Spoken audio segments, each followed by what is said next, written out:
হাসিনার মতো মানসিকভাবে অসুস্থ ব্যক্তি বাংলাদেশের ইতিহাসে বিরল। ভাইরাসের সময় যখন কোভিড এফেক্টেড ছিল বাংলাদেশের মানুষ, তখন লকডাউন শব্দটার সাথে বাংলাদেশের মানুষ প্রথম পরিচিত হয়। এর আগে তো লকডাউন বলতে আমরা কিছু বুঝতাম না। তো লকডাউন মানেই হচ্ছে যে আপনার হলো ভাইরাস থেকে সাধারণ মানুষকে যাতে রক্ষা করা হয় তার জন্য লকডাউন দেওয়া হয়। করোনা ভাইরাসে যাতে মানুষের মৃত্যু, বাংলাদেশের মানুষের মৃত্যু যাতে কমানো যেত, এই জন্য লকডাউন দেওয়া হয়েছিল। আজকে হাসিনার লকডাউনে মনে হয় সে নিজের ফাঁদেই পা দিচ্ছে। সেই লকডাউন মানে কি বাংলাদেশের মানুষ আওয়ামী লীগকে কীভাবে লকডাউনে রাখবে, এটি তাদের আজকে চিন্তা ধারণা সারা বাংলাদেশের মানুষ। আর সমস্যা হচ্ছে কি, হাসিনার মতো মানসিকভাবে অসুস্থ ব্যক্তি বাংলাদেশের ইতিহাসে বিরল। আমরা ধরেন মেডিকেল সায়েন্সের ভাষায়ও যদি বলি যে তার যদি সাইকোলজিক্যাল লেভেল ধরা হয়, তার মতো পারভার্টেড এরকম ফ্যাসিস্ট পৃথিবীতে ছিল না। পৃথিবীর ইতিহাসে অনেক স্বৈরাচার ছিল, কিন্তু তারা ছিল দেশপ্রেমিক স্বৈরাচার। আর একমাত্র দেশবিরোধী স্বৈরাচার পৃথিবীর ইতিহাসে হচ্ছে হাসিনা।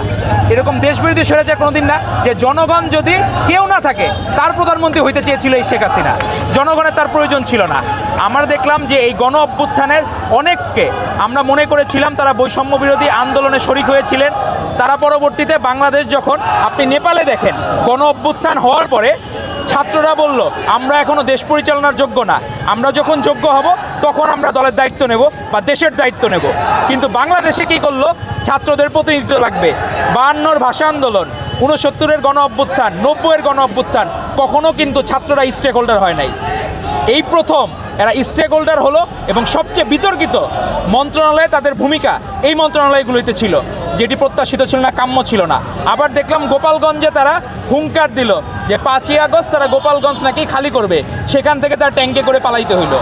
আজকে আবার দেখলাম গতকাল তারা হুঙ্কার দিয়ে অনেকে মাইক্রোতে চলে গেল। এখন কি ট্যাঙ্ক থেকে মাইক্রোতে নামলে কি একটু আপগ্রেডেশন হইলো না একটু লেভেল ডাউন হইলো, এটা এখন বাংলাদেশের মানুষ চিন্তার বিষয়। যারা হৃদয়ে 17 বছর আপোষ করে নাই, আপোষহীন দেশনীতি বেগম খালেদা জিয়া জেলখানায় গিয়েছেন কিন্তু আপোষ তো করেন নাই। আমাদের ভারপ্রাপ্ত চেয়ারম্যান জনাব তারেক রহমান, ওনাকে পঙ্গুত্ব বরণ করতে হয়েছে, উনি তো তাও আপোষ করেন নাই।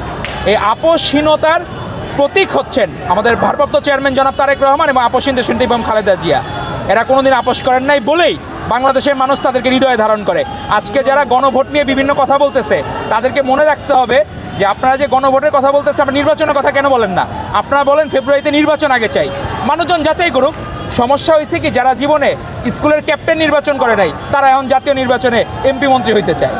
এটা হলো সমস্যা আমাদের রাজনীতিতে। যারা জনপ্রিয়, অতীতে ফ্যাসিবাদ বিরোধী আন্দোলনে যাদের ভূমিকা ছিল, বন্দুকের নলের মুখেও যারা আপোষ করে নাই, তাদেরকে এই বাংলাদেশের জনগণ পার্লামেন্টে দেখতে চায়।